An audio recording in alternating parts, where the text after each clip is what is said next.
Once again, good evening, everyone. My name is Adeola Akinwale, and for today, I will be your host. Our other executives from SheFlies are here. We have Faten, Madam Faten. She's been a wonderful executive, and we also have earlier we had Damilola Olufemi, but she's not here right now. I'm sure she will sign in again very soon. Our facilitator is here tonight in person of Surveyor Chika Okorocha. I'm going to be introducing him. I'm going to be telling us more about him very shortly. Before we move on today, we had a poll on our platform, on our WhatsApp platform, our SheFlies WhatsApp platform. We put up a poll about the most interesting topics that people would want to focus on tonight. And I would read out some of the questions or some of the topics or areas of concentration that had the most votes. So the first one that had the most votes was mapping and surveying agricultural land. And then the next one was using drones for crop health monitoring. Also, we had data integration and analysis for drone footage, having one of the highest votes. So I think these three topics were the highest voted areas of concentration. So if we can just focus on that, Sovio Chika, that would be quite interesting.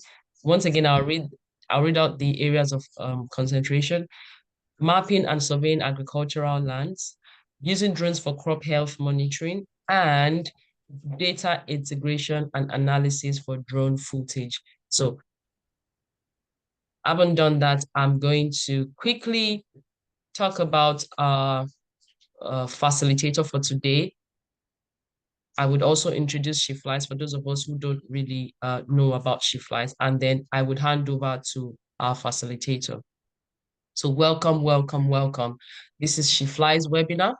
And some of us already know about SheFlies, but for those of us who don't know about SheFlies, we are a vibrant community dedicated to bolstering and empowering women, females in STEM, science, technology, engineering, mathematics, with a special focus on drones.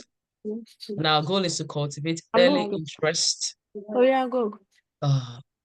Early interest among young females and males across various sectors, fostering their growth by providing essential knowledge and skills through mentorship, engagement, networking, and such like.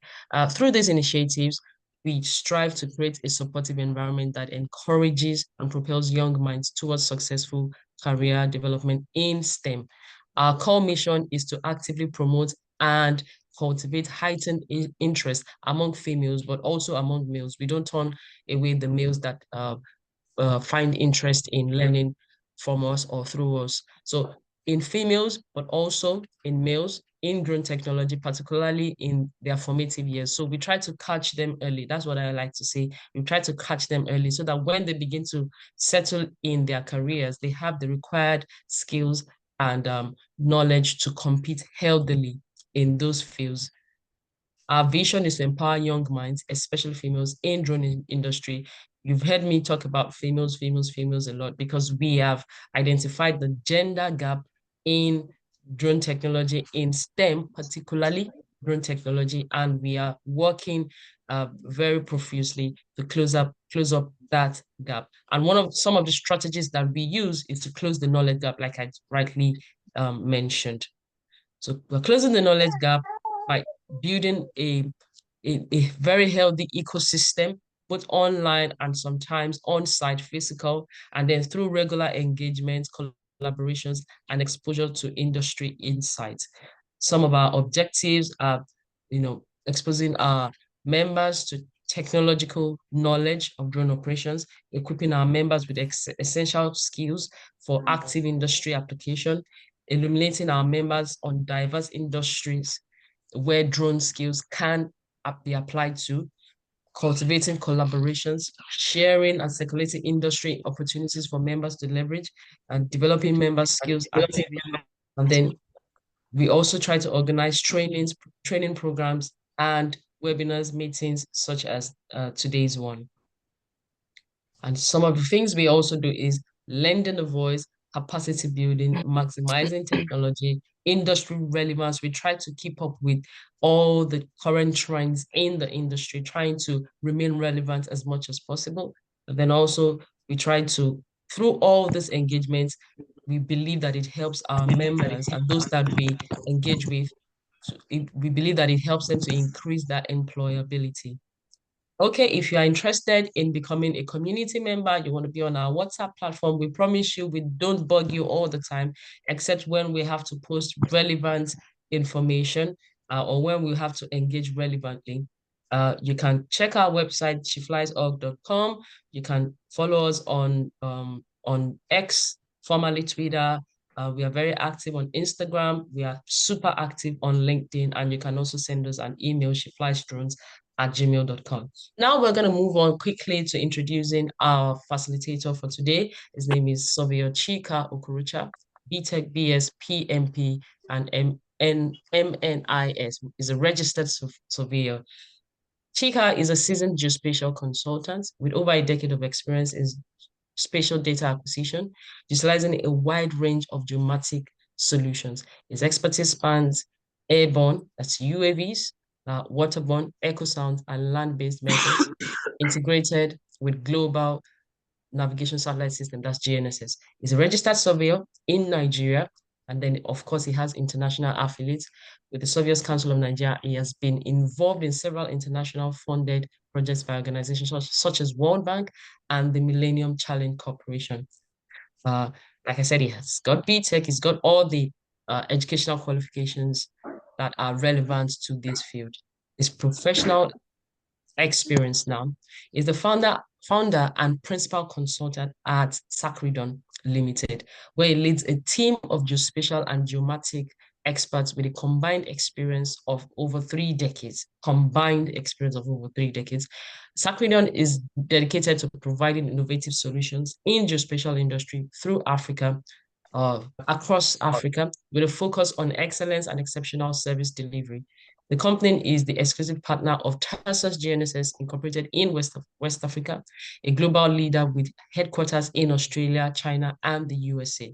Under his leadership, Sacredon has trained over 20 interns from various universities across Nigeria and produced 6 registered surveyors in Nigeria. And that is something that is quite formidable and profound, somewhere for us to applaud him, actually. So his team has worked on projects involving aerial mapping with manned and unmanned aerial vehicles, hydrographic survey, topographical survey, and digital terrain modeling, to mention a few. And I've just mentioned his area of expertise, his professional affiliations. He has quite some very solid affiliations. Personal attributes of Sovio Chika, just so we know very well the person who's going to be talking with us tonight is an entrepreneur with a keen desire for excellence. He brings over 10 years of professional experience, marked by several international engagements, and is committed to advancing the geospatial field through innovative solutions and dedicated service. So, ladies and gentlemen, I'd like us to please welcome Surveyor Chika Okorocha. Your co-host now. I'm going to stop sharing. You can please share your slides. Welcome, Surveyor Chika. Thank you very much for having me. I believe my sound is very clear. It is absolutely clear. Yeah, it's a joy to have you here today. Welcome. Thank you for being here with us. Great. Can we all see my slide? Yes, we can. Okay, let me do the last confirmation. Is it clear? Very clear? Absolutely, super clear. Okay, great. So I might just do the full screen, so I'm sure. Thank you, Adeola, for having me on your platform. For those that don't know, I've worked with Adeola on a project before she left us here in Nigeria. But the good thing is she's still here in Nigeria, even though she's in UK. Yeah, absolutely. So it's really wonderful to be on this platform, and I welcome everyone. Yeah, this is going to be a very engaging session. I'll do my best to focus on the area of interest that she has mentioned, and we'll drop some case studies that we can think about at the end of this session. So optimizing drone-generated intelligence for enhanced mapping and agricultural applications. So just think about that. So now that means there is an intelligence in drone, and we want to see how we can take that intelligence, not just the way it is, but optimizing it for specific application. And for now, we would say agriculture and mapping. One thing I want to let us know that the drones are here. You can see the drones flying all everywhere. The drones are here. But are you ready for them? That's the big question. Now, people see drones, but they don't know that they can begin to start using these drones for real solution-driven application. Now, Nigeria is constantly talking about food insecurity, talking about a lot of things that has to do with food production.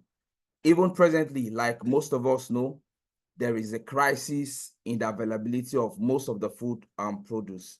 But drones can increase the yield of this production. That's what we want to share today. So what's our overview on this presentation? We'll focus principally on mapping and precision agriculture. So mapping, we'll mention different areas in mapping, how we can integrate drones, the sensor required in that integration. Then we'll also go ahead to talk about the application in precision agriculture. So the evolution of drones, let's begin with that. So drones initially started as military tools, purely military tools, and some people use it for hobbies, taking pictures here and there.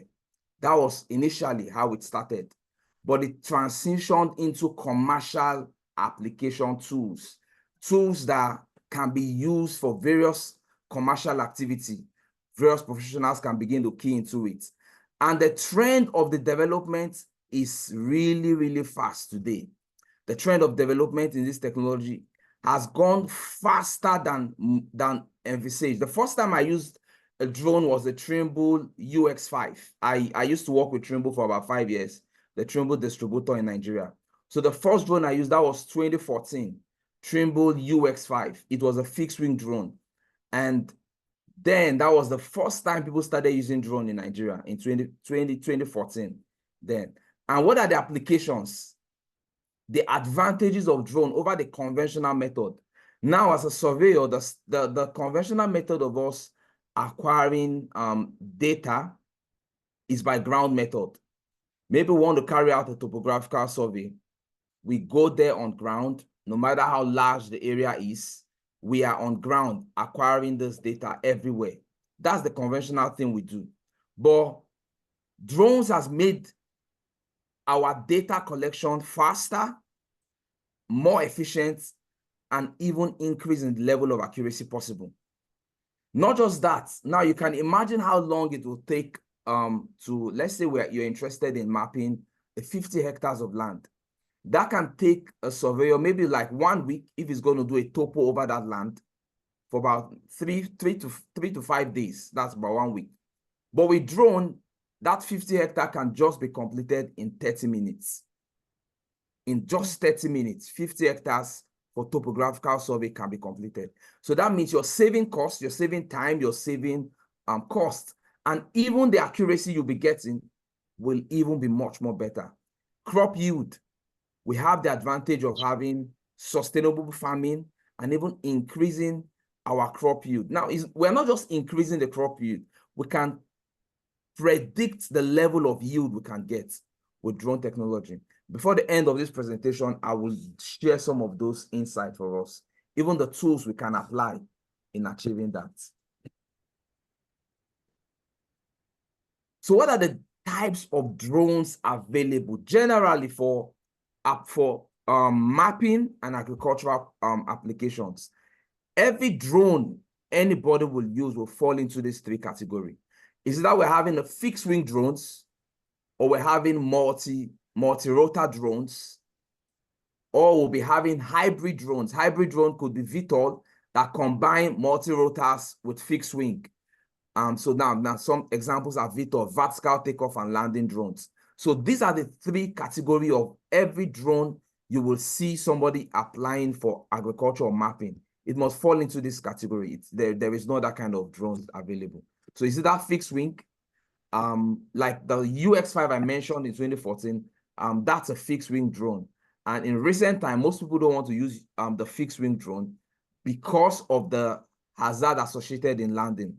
So most time people now use the multi-rotor drone, but now in recent time, we now have the VTOL drone. The advantage of the VTOL drone is it has the advantage of covering very large area, possible with the fixed wing drone, but still have the advantage of going off vertically and landing vertically, just like the multi. That's why it's a very good drone currently for mapping application. Before you do anything in drones, using drone for mapping, especially or for agriculture, you must know two things. I call this the foundation of every mapping activity using drones. Is the foundation spectral resolution, and the next one spatial resolution. Now, I would break this down. I've written some things lengthy here, but I'll just break it down. Spectral resolution basically has to do with what is the kind of sensor you are using to acquire this drone. That's the spectral resolution.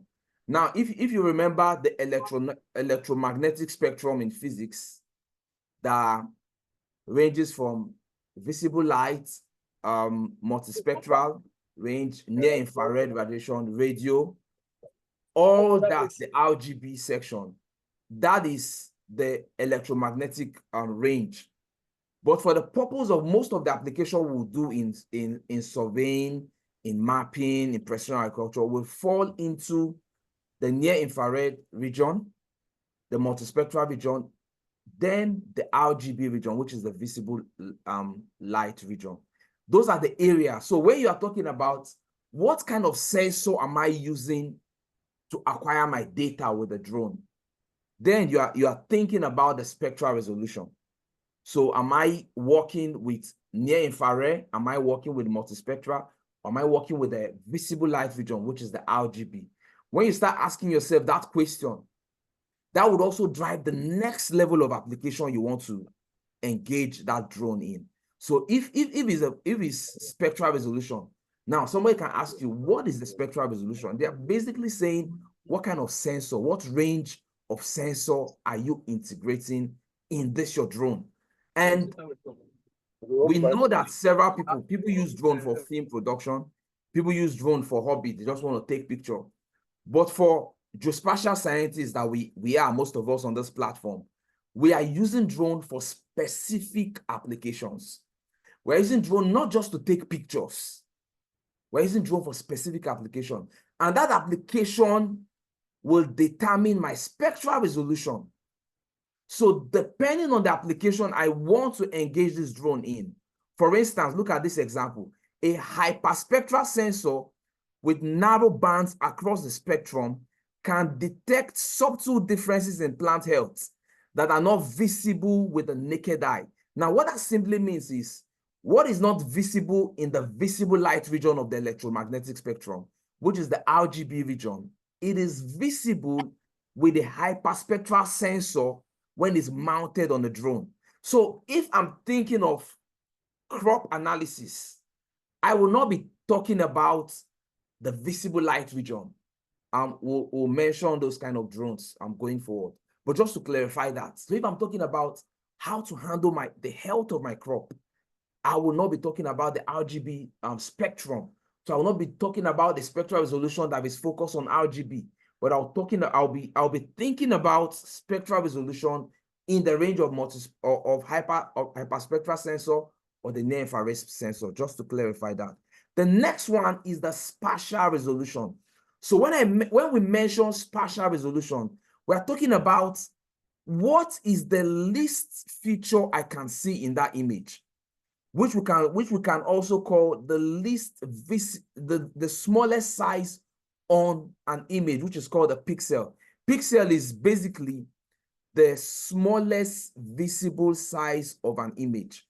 So if you use any GIS software, ArcGIS, QGIS, any one of them, advanced imaging, if you zoom into that image, you will see a square. If you zoom to the highest level of you can zoom, the least point you can zoom, you will see a square there. When you measure that square using just the measuring tool in that software, when you measure that square, the size of that square is called the spatial resolution of that image.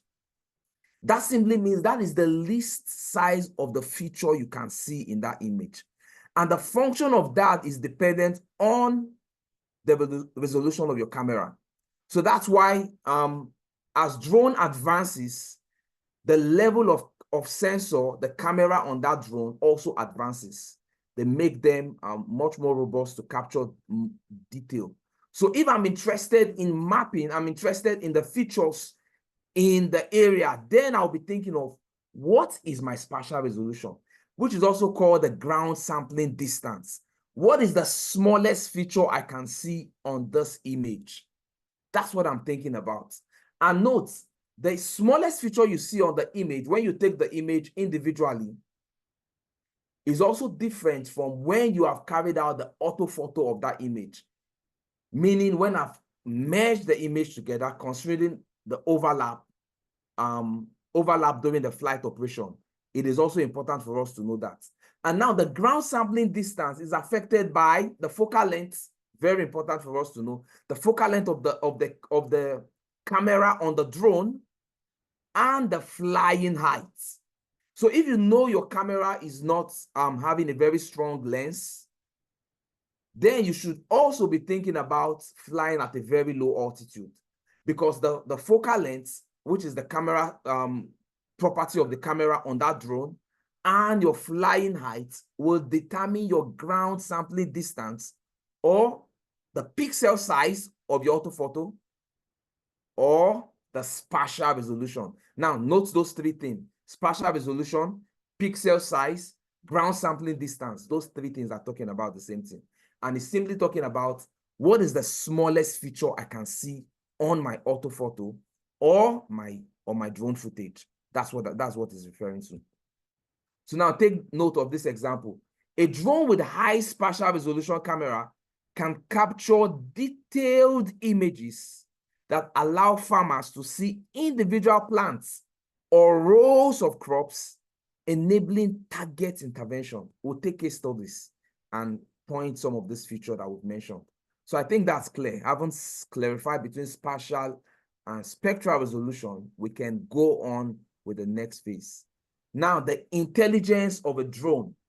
The intelligence of every drone is dependent on the sensor. And the sensor of the drone determines the data it will capture. I repeat that. The intelligence of every drone you're using in mapping or precision agriculture is dependent on the sensor on that drone. I've clarified spectral resolution and spatial resolution, which is the functions of the sensor. And the sensor on that drone determines the kind of data you will capture. And once you've gotten a particular kind of data, you can guess the next thing. That will determine the application you use that data for. So That's some light bulb. Sorry to cut in. That's some light bulb moments. Can you say it again? I'm trying to take notes. Okay, let me just come back again. The intelligence of a drone is dependent on the kind of sensor on that drone. The kind of sensor on that drone determines the spatial resolution and the spectral resolution. The spectral and spatial resolution will now determine the kind of data you will capture. Right. And that kind of data you capture will invariably determine the kind of application you use that data for. So that is the whole concept of using drones for mapping and drones for precision agriculture. Is centered around the intelligence of the drone, the sensor on that drone, the kind of data you capture, and the application. So taking it one by one, the first kind of sensor we'll talk about is the RGB sensor. So the RGB sensor capture high resolution visible light images, which I would say over 80 to 90% of people that uses drone, they just focus on the RGB sensor, the image they see. So used for general mapping and visual inspection. So when my focus is on what are the features on this area, What is the size of the leaves of the plants? What are the buildings, the nature of the roof? What features are existing in this area of interest? I will be focusing on the RGB camera, which is the visible light region. When my interest is on the crop health, detecting disease, assessing plant vigor, what is the composition of this plant? Then I should be thinking of multispectral sensor. Now note, these things we are sharing will make you begin to think, what kind of drone do I want to buy? And before you go and buy a drone, procure a drone, you should be asking yourself, what kind of application do I want to engage this drone in? Because it's not just getting a drone. A drone is dead when it's not being used. That's another thing you should note. If you just take your drone and you hang it there in your house, it is dead. A drone becomes alive when it's being used. It is made to fly. It's like a bird that is not flying. So when an eagle don't fly or a bird don't fly, it means the bird is not fulfilling the purpose of its creation. So a drone is manufactured to be in the air. So if you don't engage that drone, then you're not fulfilling the purpose. And before you procure that drone and get it into the air, you should think of the application and the sensor you should have on it. So the next one, hyperspectral sensor. So when you're going for hyperspectral sensor, you're thinking of the soil composition. I want to carry out analysis on the nature of the soil, on the nutrients in that soil. So hyperspectral sensor becomes important. When I'm thinking of use of drone for water analysis, irrigation management, identifying water stress area in the plant, identify areas that are having issue with waterlogging within a large farm. You just fly a drone with a thermal sensor, which is the near infrared sensor region, and you'll be able to understand, apply it in that area. When you carry out a drone with a LiDAR-based sensor, this is very expensive. A LiDAR-based sensor, your interest is to map forest region, terrain analysis, 3D modeling, precision farming. And when we talk about precision farming, it's beyond just the health of the crop. It also has to do with the tractor you engage on your farm. Now, we have GNSS receivers that are mounted on tractor for precision farming. So when we mount such receivers on tractor, the tractor can carry out mapping and plowing of the soil without anybody being in that tractor. How is that done? There is internet connecting to that tractor, internet links, and we have GNSS receiver positioning the way the tractor will move all over the farm. And before that is done, the first data that is applied in that tractor screen, display screen, and the auto steering system of the tractor is the digital terrain model of that farm. And LiDAR, light detection and ranging, provides us with the right sensor to carry out 3D modeling of any area of interest. The next thing we should think about is the NDV, Normalized Difference Vegetation Index sensor.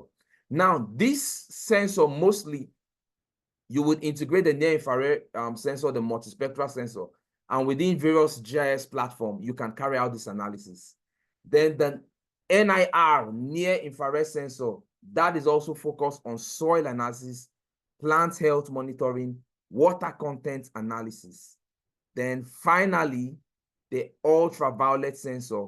This is focused on detecting fungal infections and other crop disease in agriculture. So we've listed 8 different sensors. And when you go to buy a drone, it depends on the application you want to engage that drone in. So now, because the industry is wide, you can say, I just want to focus on one area. So it's not that at the beginning you just go and buy all the sensor, because you invest in a particular area, and as you make money in that industry, you can begin to buy other sensor and use the same drone, depending on the kind of drone you buy.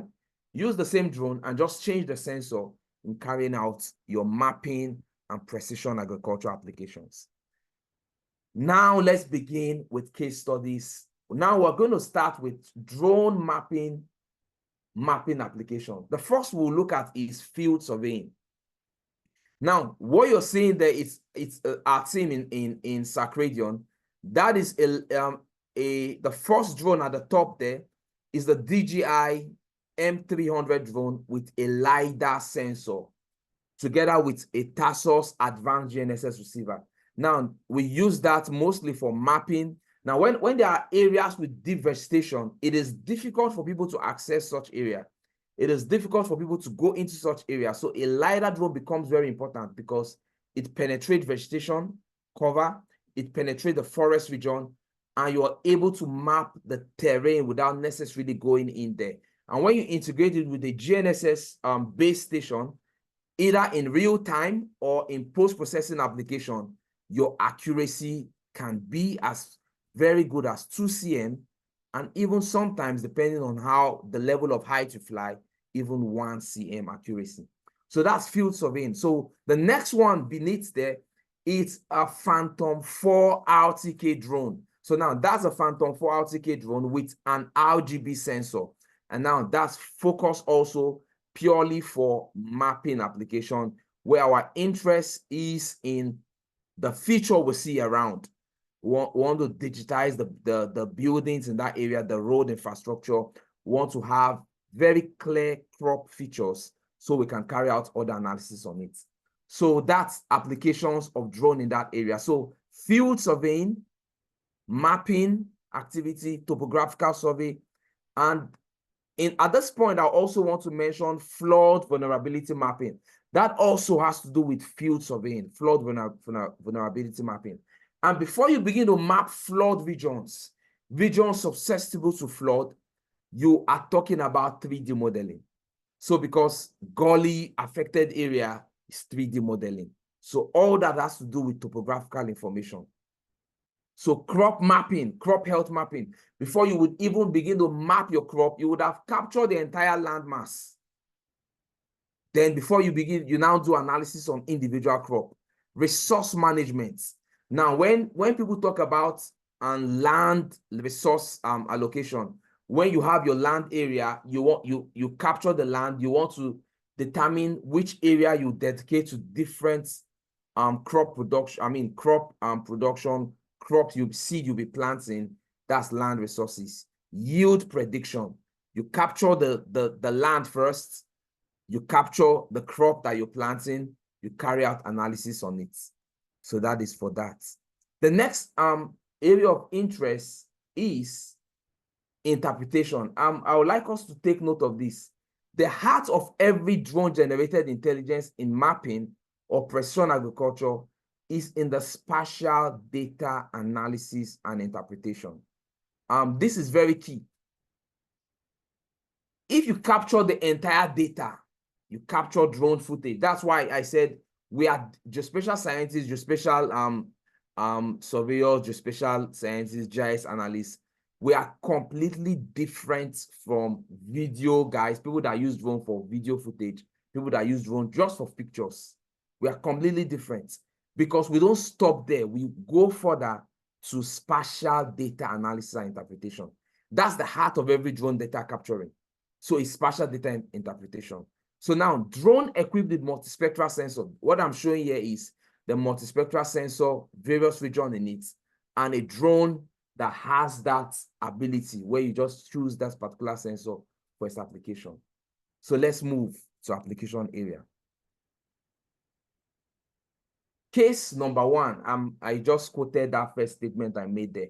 The heart of every drone-generated intelligence in mapping or precision agriculture is in the spatial data analysis and interpretation. So case number one, let me take an instance. You are engaged by a particular client to monitor the health of his crop. So we are talking about a farm that is focused on vine for wine production. And the background is this: your clients have a vineyard and they've engaged you, there's a special scientist, the drone pilots, to use your drone to implement, to know how they can monitor the health of this. What will you do? This is the approach. You carry your drone, You equip your drone with a multispectral sensor. You capture the entire image of that vineyard. Now, how do you capture the image? You plan your flights and you fly your plan. Now, that is key. It's not just flying and just taking individual image. You plan the flights and you fly the plan. We have different drone planning software like Drone Deploy. We use Drone Deploy most of the time. There are several ones in the market. After capturing it, the next thing you do, no, remember I said you use what kind of sensor? Multispectral sensor. The next thing you do, you go into your GIS software. Either is a ArcGIS Pro or QGIS. Then you carry out normalized difference vegetation index. This tool is available in QGIS. This tool is available in ArcGIS. And once the data you have is a multispectral data imagery, you can carry out this. And what would happen? You'll be able to detect disease and water stress in that area. And that can help you in planning the health condition of that plant. And that can also lead to targeted intervention. So with that analysis you've done, within that analysis and NDVI, you would know the area that are having issue in that vine. And you are not just going there thinking of what are we going to do? You would go specifically to that region and apply the intervention required. Case number 2, precision irrigation in a corn farm. If the project interest now is they want to manage a large corn farm and they've discovered that the rate at which the water flow is a very large farm. So it's not a farm that people will just go in. The rate at which the water flow is not optimal. What do? You carry out a drone with a thermal camera.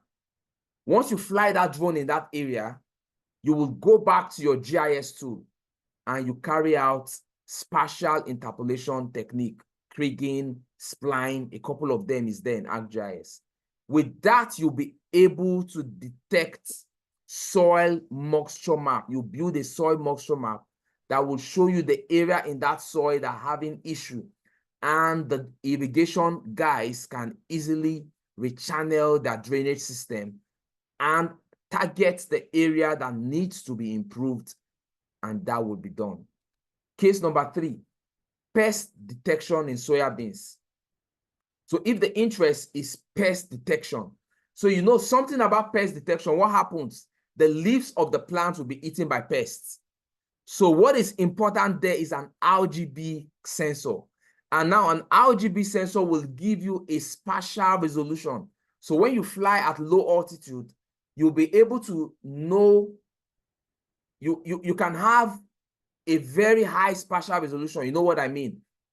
An image, you can zoom and see the areas in that plant, in that soybeans leaves that has been eaten by pests. And when you now carry out an object-based image analysis, eCognition is a Trimble-based software which you can carry, which you can use an object-based image analysis. And this tool can also be done in QGIS.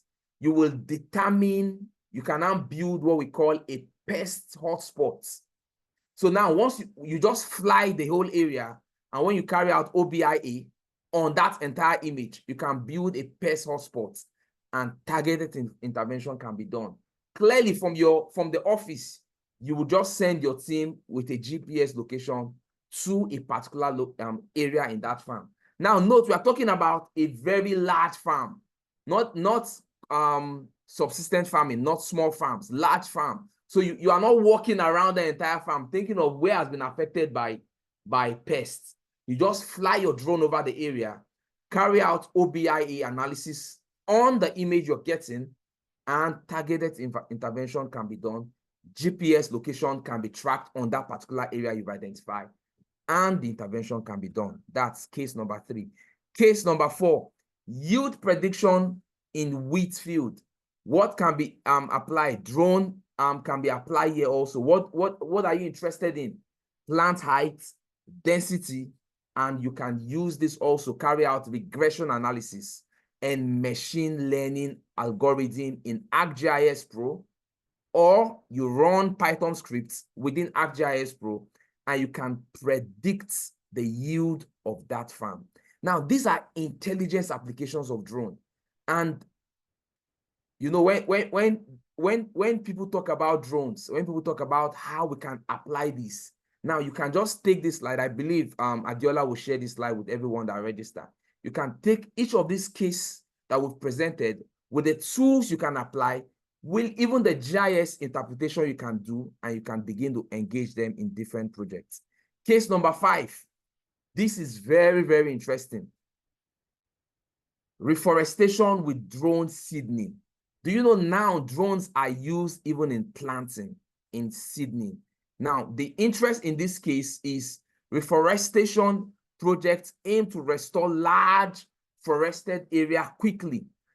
Unlike the conventional method of going there to plant the seed, you just fly a particular drone targeted for seedling, and you fly the drone over the entire area. How do we determine how to fly the drone? The first thing is drones. The first thing is GIS mapping of the entire place. You carry out topographical survey of the place. Then you carry out what we call terrain analysis. And within ArcGIS or QGIS, then you determine how your tractor will move over the plan of the one. You determine either how your tractor will move in planting the seed, or you determine how your drones will fly over the entire area. And the drones are equipped with GPS technology, so they precisely drop the seed based on how it has been planned, within the GIS infrastructure, and the seeds are now dropped. And the project can achieve planting rates 10 times faster than conventional method. Next case study, soil analysis for optimal fertilization. What is important in this case is the NIR sensor, near infrared sensor. This is very important for soil health analysis. Still within GIS, ArcGIS or QGIS, you can carry out soil nutrient mapping using the raster analysis tool, and this will give you a very fantastic results. Finally, our last case study, drones being used for improved harvesting efficiency. Now harvesters are machinery that are deployed for harvesting applications. So, and now those harvesters move based on the terrain of that farm. So when you use your drone in carrying out 3D modeling of the farm, you implement that in the harvester, in the screen, the harvester begin to move in that farm based on the 3D model. And that can give you very fantastic results. That is our last case study. And the future, I would say, of optimizing drone technology in mapping and precision agriculture requires the integration of drones, sensors, Internet of Things, GNSS, machine learning, and artificial intelligence. And I want to tell you, ladies and gentlemen, that future is not tomorrow. That future is here with us. And the question now is, are you ready to embrace it? The future is here. Embrace it. Thank you very much.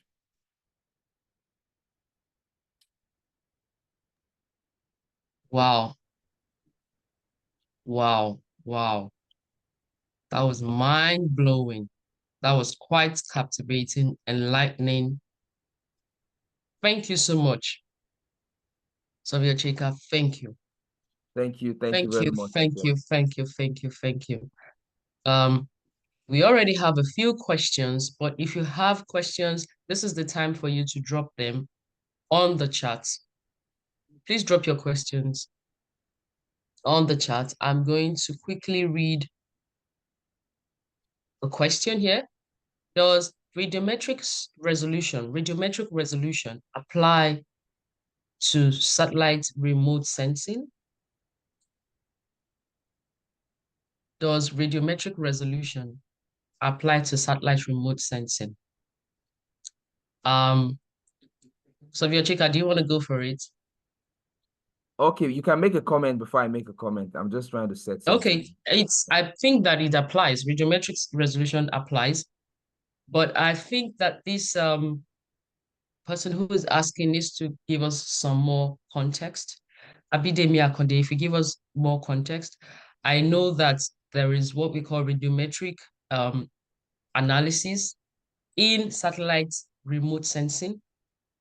And satellite remote sensing simply means that using satellites to capture the Earth surface remotely, because we all know that satellite is always located in the orbit of the Earth, and there are some specialized equipment on the satellites that help us to capture um, images of the Earth's surface.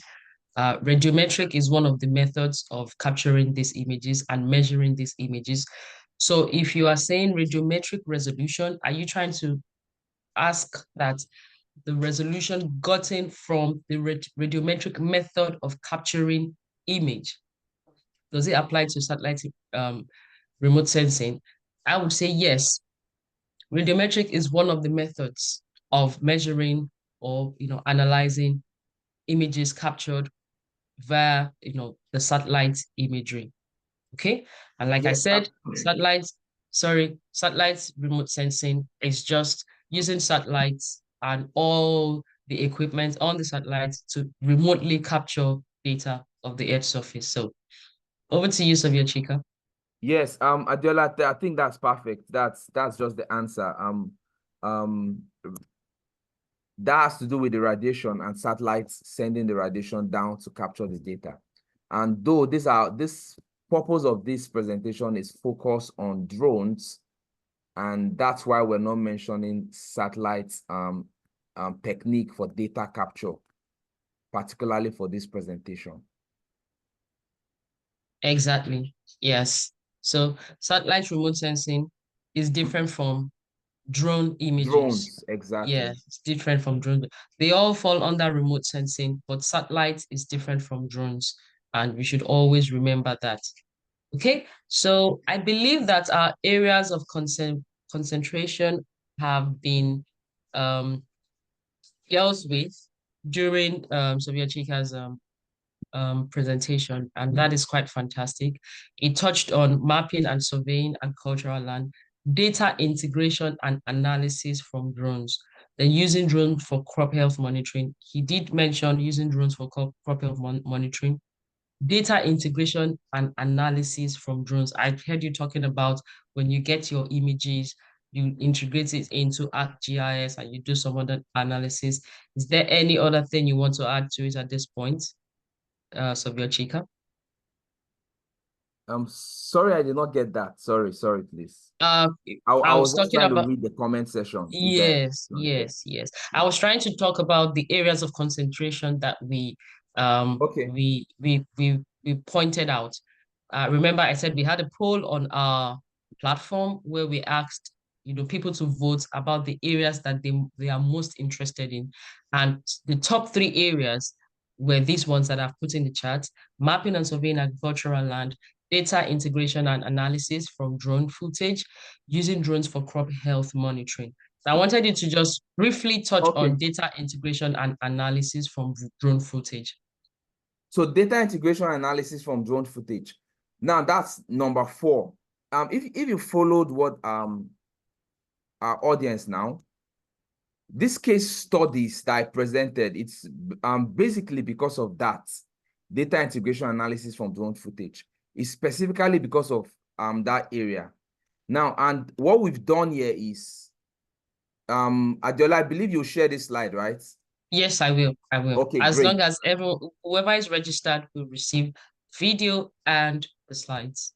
Great. So what we've done here is to present various kind of data you can acquire with drones, data integration analysis, how you can get those data, what kind of sensor do you require to acquire that data when it has to do with drone, and how you can use that data in a GIS environment.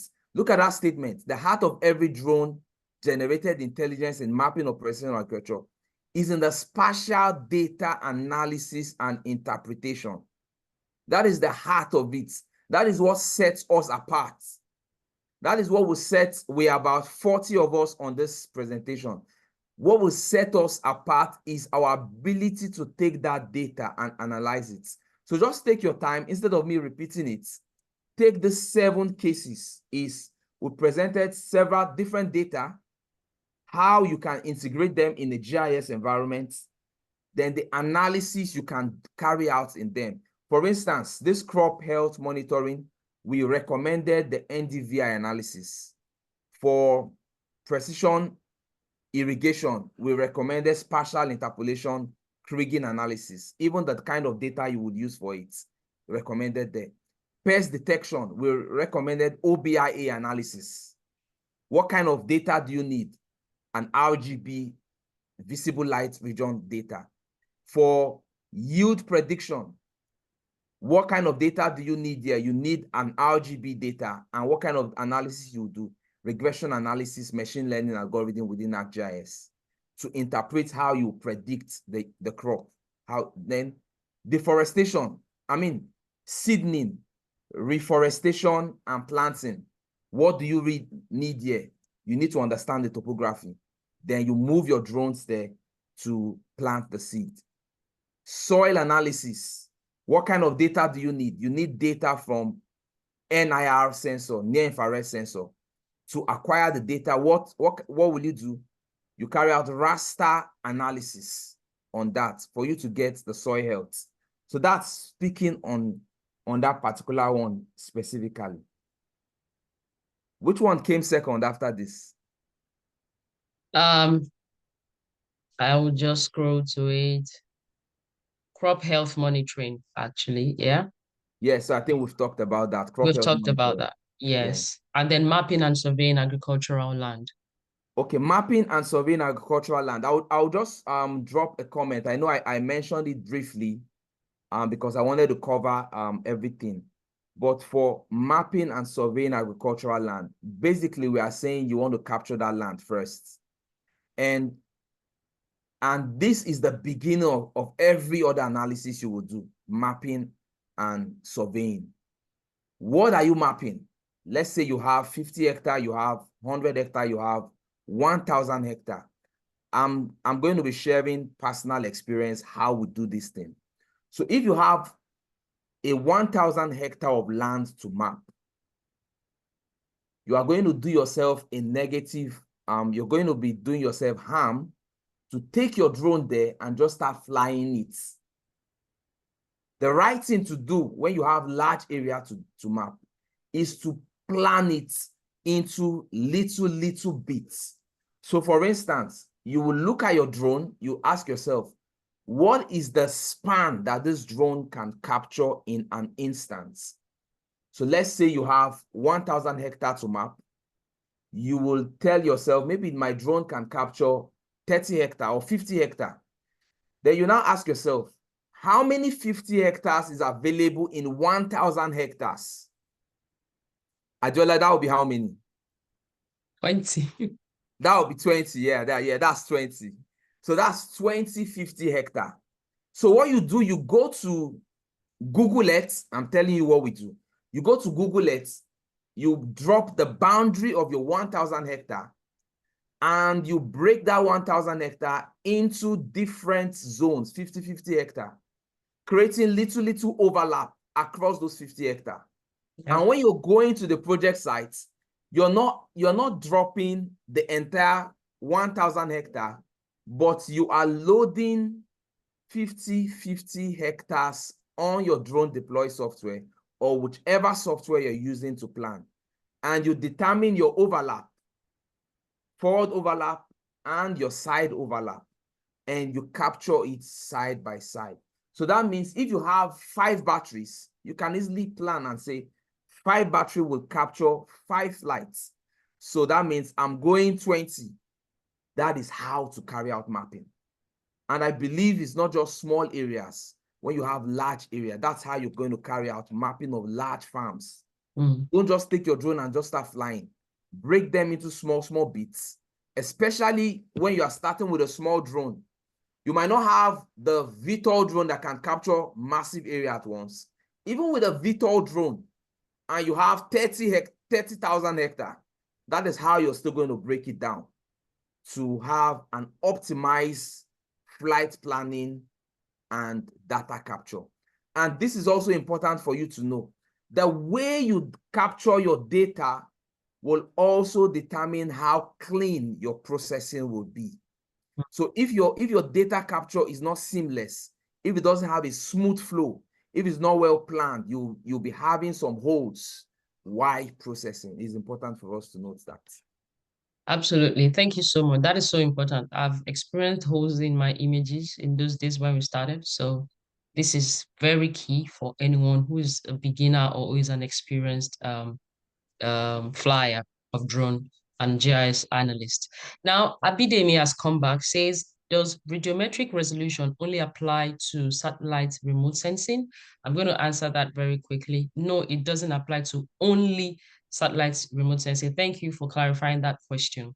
Now, radiometric resolution or radiometric measurement or technique has to do with the radiance and reflectance of your data, or the way your electromagnetic sensor captures the data. It's the level of radiance or reflectance. And these measurements are also found on the drone because our drones have sensors as well.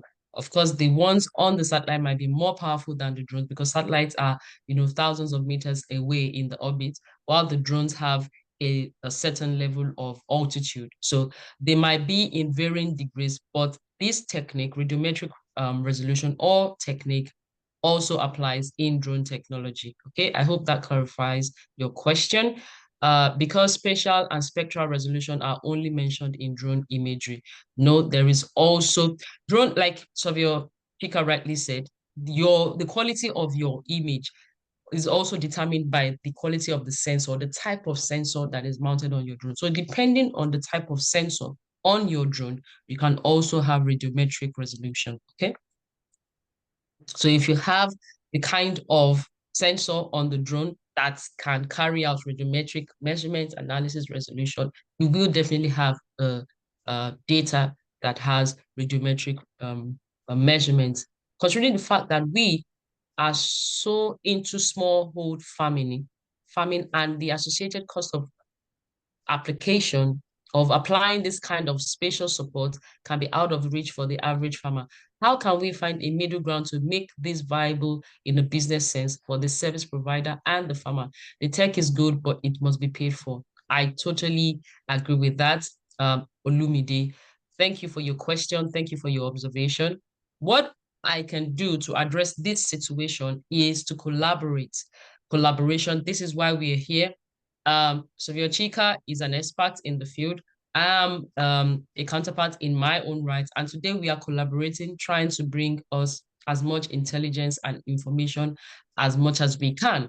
So we are here collaborating. I've collaborated with so many people from different parts of the world.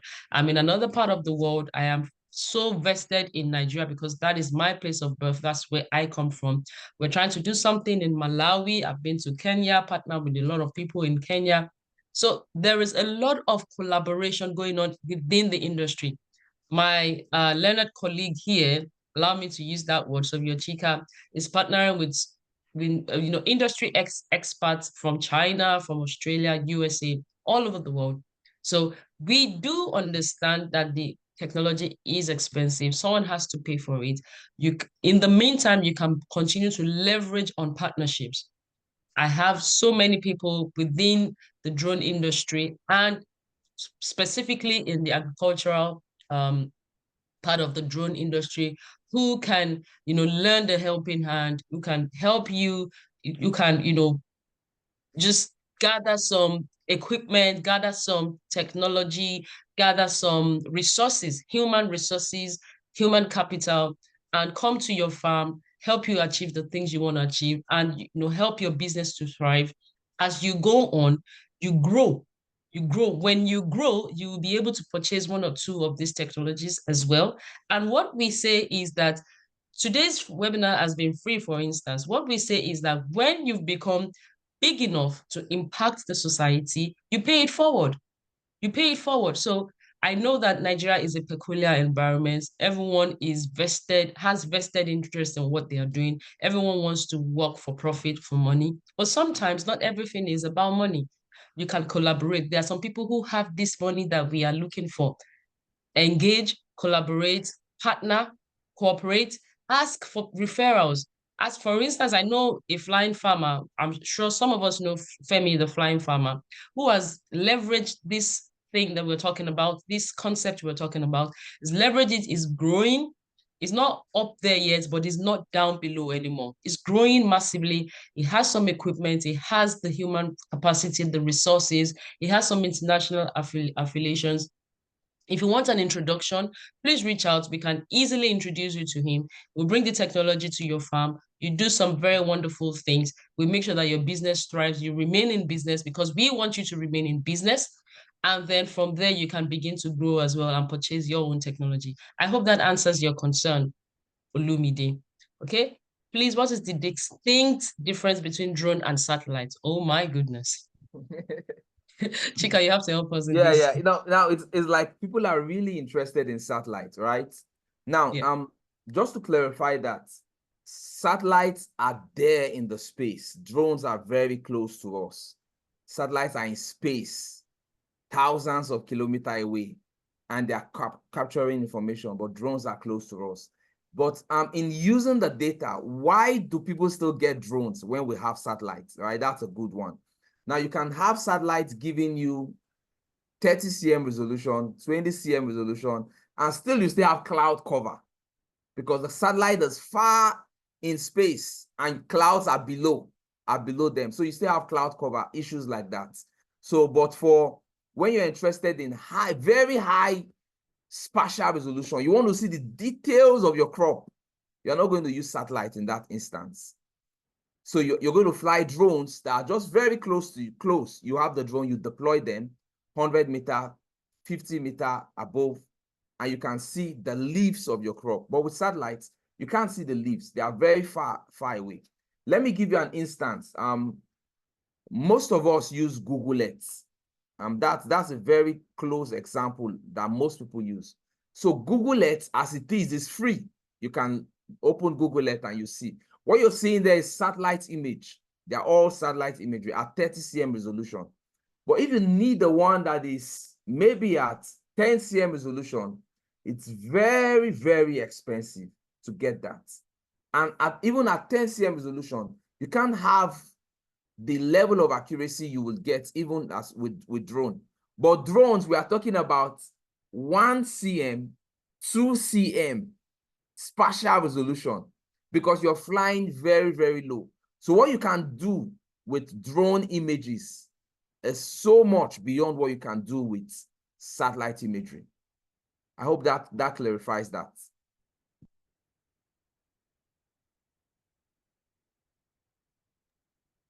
I hope it does. Thank you so much, Savia Chika. Please, what is the distinct difference? Okay, we've clarified that. In practical terms, this is my own explanation. When you want to cover very large area, let's say 6,000 or 10,000 square kilometers, that's massive, that's huge. It will take you years to deploy drones to cover that kind of massive landmass. It will take you years. So you want to focus on smaller areas, you use drones. It will take you years to use drones, but satellite imagery, because satellites are always going around the orbit very frequently, and they are able to cover larger areas of land or larger landmass. So satellites, don't forget that Sovyechika said the resolution is not that great. 30 cm. Drones will give you higher resolution, 10 cm, 5 cm, 2 cm in some instances. So if you have a project of covering a very large area, massive landmass, you can go for satellite imagery. But if you want to be granular in your analysis and in your capture, then you have to go for drone data, or data captured using drones. Okay. And then we've talked about the different intelligence you can gather from drone data and how you can be granular, you can drill down, you can see very minute, the minutest data information, you can see that. So these are the differences. You have a land mass, very massive, big project, massive project. You can use the satellite imagery as the base map. But you want to drill down, you want to analyze, you want to get very specific granular data, you use your drone image. Okay. The next question, I hope we are almost there, with presentations of your Chika in practical application for crop health, soil moisture monitoring. What time interval do you need to fly in a crop cycle for the best harvest result? Okay, Ha. great. So now for that, it depends on what you're looking at. If your interest is just to monitor the health of the crop, I would say when the crop is growing, you will do that to monitor the how are they growing, how are they coming up. When it gets to the point where they start bringing out seeds, that's the next part. When it has started producing its seed, you also monitor so that you don't lose. But generally, for my research, it is important once you already have the drone, you do that frequently. You can do that. If it's a crop that will take you 3 months, you want to do that every 2 weeks. If it's something that will take you 6 months, you want to do that every month, because you don't want to take chances. You already have the technology, except you're going to be paying for it. So if it's something you'll be paying for, I would say you do that 3 times when the leaves are just coming up, when it's about to start producing seeds, and when they're getting mature, so that you're able to carry out the necessary intervention and don't lose resources. Thank you so much. On to the next question. How can we know the type of drones that contain the sensors that Sylvia Chika mentioned? Oh, great. Now, before you procure a drone, right, you will do your own research. Now, the drones and the sensor are different. There are some drones that are sold directly with a particular sensor. Why there are others you can buy multiple sensor on them, right? So that's important. But before you procure, you ask yourself, what do I want to do? Then you go and make the research. So when it's like you're coming to buy something, you would know what you want to buy first. And that's the purpose of your research. You ask yourself, do I want an infrared sensor? So when you are talking to the manufacturer, you are telling them. And another thing, we are also involved in supplying drones. We have partners who work with, so you can reach out, and we'll also guide you in that regard. All right. Please, if you need further assistance, reach out. Rachel INA is here. She's gonna take your contacts. Please just chat her. She's on the chat. She's good. She can help you out in connecting with myself, with Sylvia Chika, or with any other person, any other relevant key persons in the industry. Okay. I believe we've addressed Olumide's question about application, this kind of spatial support, average farmer. I've talked about that. Sylvia Chika has talked about that. The difference between drone and satellites, we've talked about it. Application for crop health, soil moisture monitoring, we've talked about that. How can we know the type of drones? He's just talked about that. So we are on to Aquaria Maka's questions. She's got about 3. Is it she or a he? I think she's a she. Amazing presentations of your Chika. I have a few questions. How can regulatory frameworks be adapted to support the widespread use of drones in agriculture? Fantastic question. Now it's important for us to know that these regulations are not as complex as you think. You're just asking at the right time. Just recently, we had an interview with NCAA because we are currently in the process of getting our own license with NCAA. And NCAA is very, very open, friendly, welcoming from the conversation we've started. Now, they had a Zoom session with us, and that's to tell you that the regulation, and that's NCAA, Nigerian Civil Aviation Authority, just for us to know. So they are actually open, they are welcoming. If you are ready to go through the process, they have a 5-step process that you go through, beginning from your intention to have that meeting with you, then they give you the form to fill, though it comes with some costs along the way. There's a particular point you will require to provide all your manuals, your flying manuals, your pilots, all that. But it's a 5-step process. and it lasts for 180 days. 180 days, that's about 6 months. So if you go through the whole process, and from the beginning, when you are declaring your interests, you have the drone that you have interest to work with. They'll ask you, do you want to go into mapping? Do you want to go into agricultural applications? You would declare it, and they would guide you through that process. I'm on to tell you, it's open. When I started it, I was thinking it's something very complicated. But once you follow the process, we just started the process, and from the way they responded to us, the way they attended to us, I knew that it's possible. It's actually possible.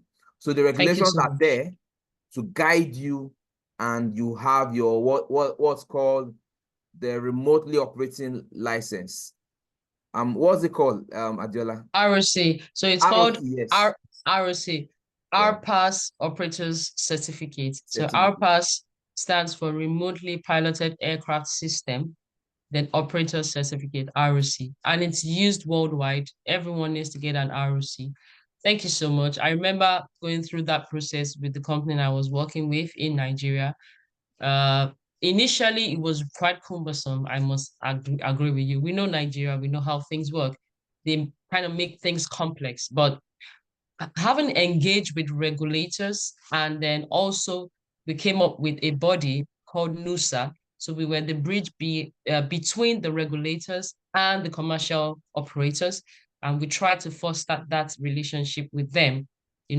Among or between them, we tried to foster that relationship. We've made things easier over the years. Things have evolved, and we continue to engage. My direct answer to that question is there is no one answer to this question. What we need to do is continuous engagement. We just need to continue to engage the regulatory body, NCAA, and I believe ONSA, Office of Yeah, National Security security Advisor, is advisor, also yes. involved when it comes to security. So engage with them, continue to engage, and engage others in the industry rather. Continue to engage in the industry. There are people who have gone ahead, people who have, like Savio Chika said, he has started. He understands the process. I've done that many years ago. When we started, it took us a long time to get to the process of obtaining our license to be able to operate legally in Nigeria. So again, there's so many, so many sides to the answer. Okay, I've said engage. So engage those who are in the industry, those who have experience. So that's that. You can also partner with those who already have the license. So if you know a company that has the license, you can partner with them. Yeah. You just sign an NDA or whatever, an understanding, memorandum of understanding. And if they want a percentage of your project, you negotiate and make sure that it's not running you out of business, it's not breaking the bank. You can partner instead of waiting and not operating. You need to operate. So we want you to be in business, partner with them and get your job done. Okay, partner with companies who have the ROC already.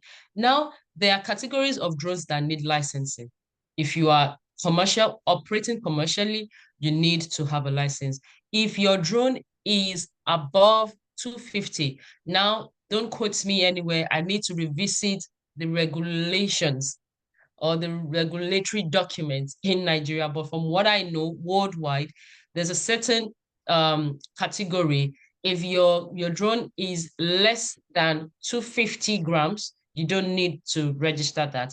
If you are flying for fun, flying to learn, if you are a very small business, you're not operating large scale, you're not going beyond a certain level, and your drone is not big, you need to confirm that weight though. The last time I checked, 250 grams. If your drone is not that big, you don't need to go and start breaking the bank to get a license. But if you are entering into the commercial space and you are getting millions, you're earning millions, my dear, my brothers, my sisters, you need to get registered or partner with someone who is registered. What are the cost implications for implementing drone technology for small scale versus large scale farmers? Cost implication. Can we Yeah, I don't I think, don't think we can have a direct cost, because everything is yeah. negotiable. Everything Yeah, is absolutely yeah, negotiable and it depend on varies. your project, depending on what the project will be. Now it also depends on the kind of drone you want to deploy. Yes, yes. So But like you she said, definitely, what's key is you engage with those that have, you partner with those that have. have an understanding on the sharing formula and the costs for it. And it's possible. It's It possible. is. It is absolutely possible. You don't even need to go and buy that drone right now. Yes. You don't need 5 million naira to go and buy a drone right now. There are some drones in Nigeria.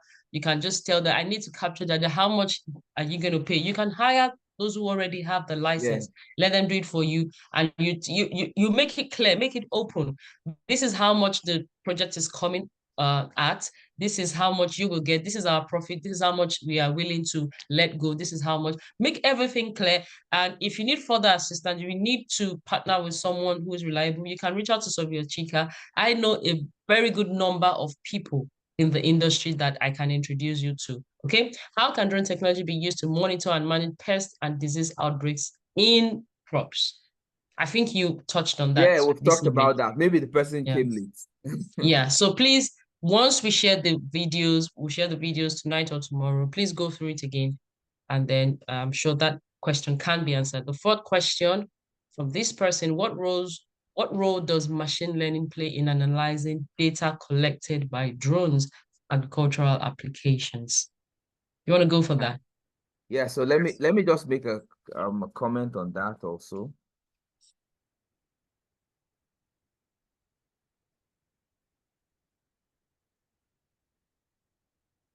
Now look at this.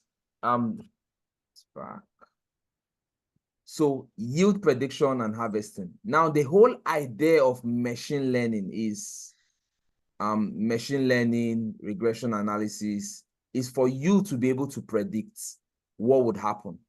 So that's the whole idea of machine learning. And if you really want to go into machine learning, I would encourage you to start learning Python scripts. Python script is like the foundation of every machine learning algorithm in ArcGIS. And what has it done? It can be used in classification, land use classification. It can also be used in predicting the yield. How much yield will come out of your production and cultivation. That can be used. And purely is a geospatial processing tool.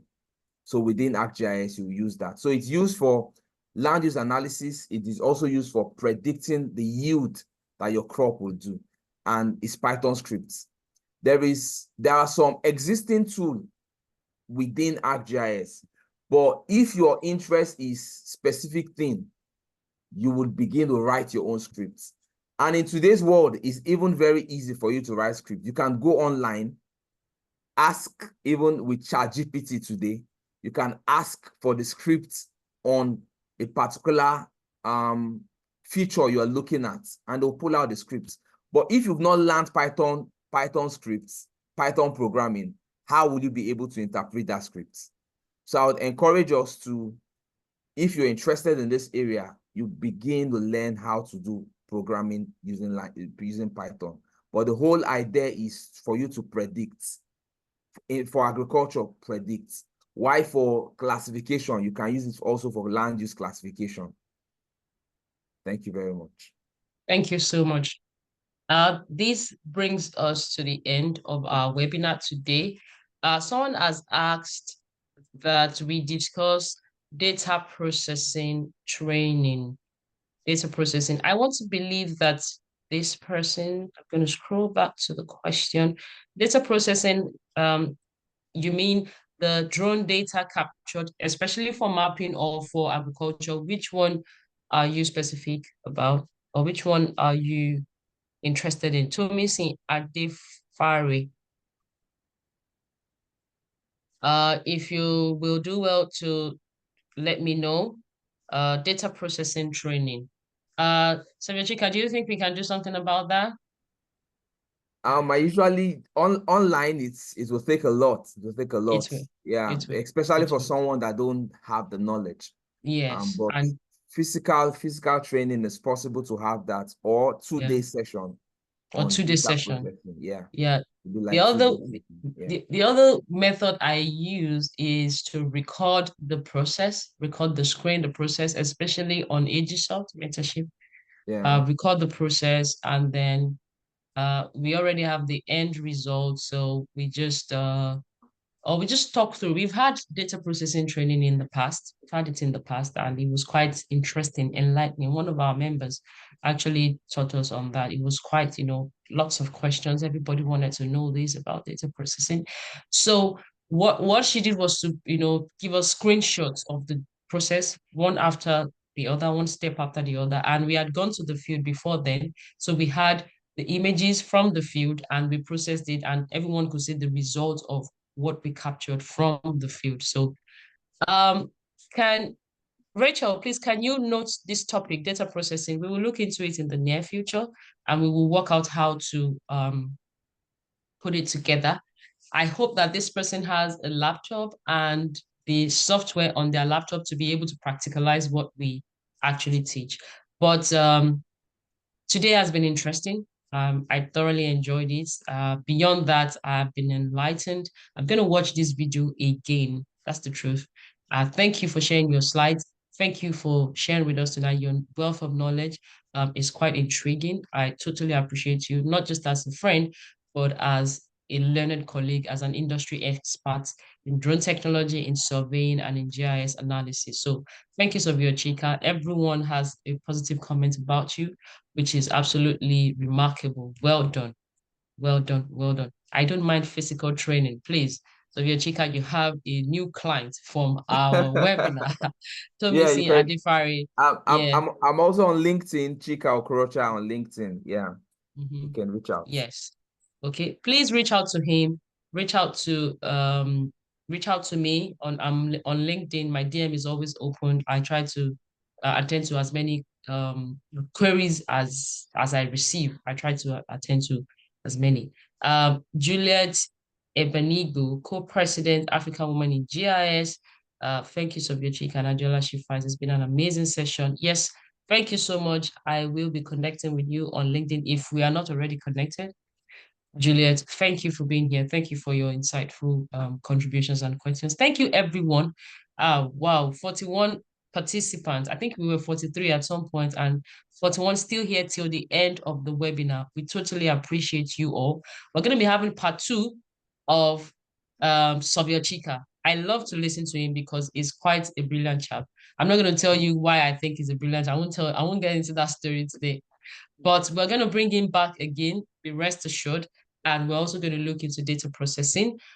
From me and my team, and from Savio Chika, thank you once again. Have a wonderful night. The next time we have a webinar, we hope that you will be here and you will tell others from this side of the world. Bye for now. Thank you. Bye, Thank Adeola. you, everyone. Yeah, Bye-bye. bye. Thank you, Savio Chika. Thank you so much. Thank you. Thank you.